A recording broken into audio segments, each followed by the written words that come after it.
2025 সালের মাদ্রাসার কোরআন মাজিদ ও তাজবিদ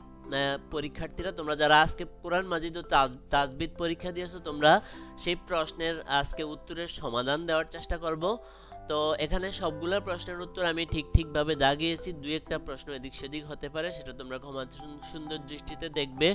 তো প্রিয় শিক্ষার্থীরা, তোমরা যদি আমার চ্যানেল রফিকুল এডুকেশন বিডিতে নতুন হয়ে থাকো, অবশ্যই চ্যানেলটি সাবস্ক্রাইব করে রাখবে, আর ভালো লাগলে লাইক কমেন্ট করবে।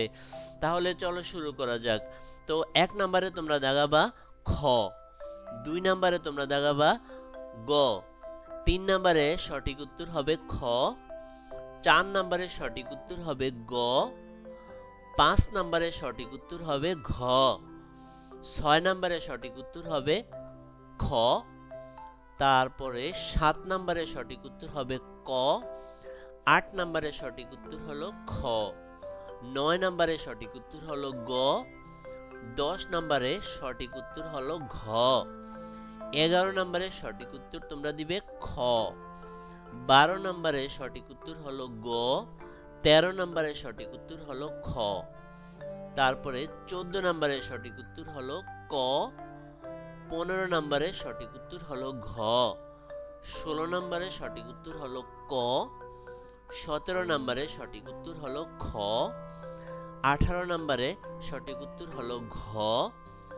19 নম্বরে সঠিক উত্তর হলো ক, 20 নম্বরে সঠিক উত্তর হলো ঘ, তারপরে 21 নম্বরে সঠিক উত্তর তোমরা দিবে ক, 22 নম্বরে সঠিক উত্তর দিবে ক,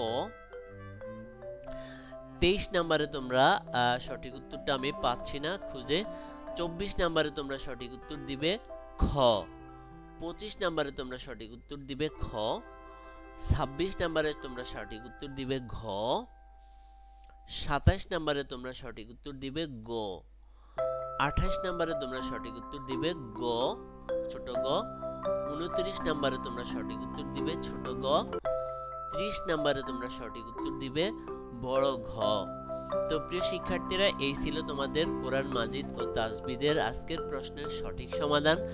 আশা করি তোমরা এই প্রশ্নটি পেয়ে তোমরা নিজেরাও একটু দাগিয়ে নিতে পারবে কে কত পেলে, দু একটা এদিক সেদিক হতে পারে। তো সবার সুস্বাস্থ্য ও দীর্ঘায়ু কামনা করে আজকের ভিডিও এখানে শেষ করছি। ভিডিওটি যদি ভালো লেগে থাকে অবশ্যই লাইক কমেন্ট করবে। তো আজকের মতো এতটুকুই, সবাই ভালো থাকবে, আল্লাহ হাফেজ।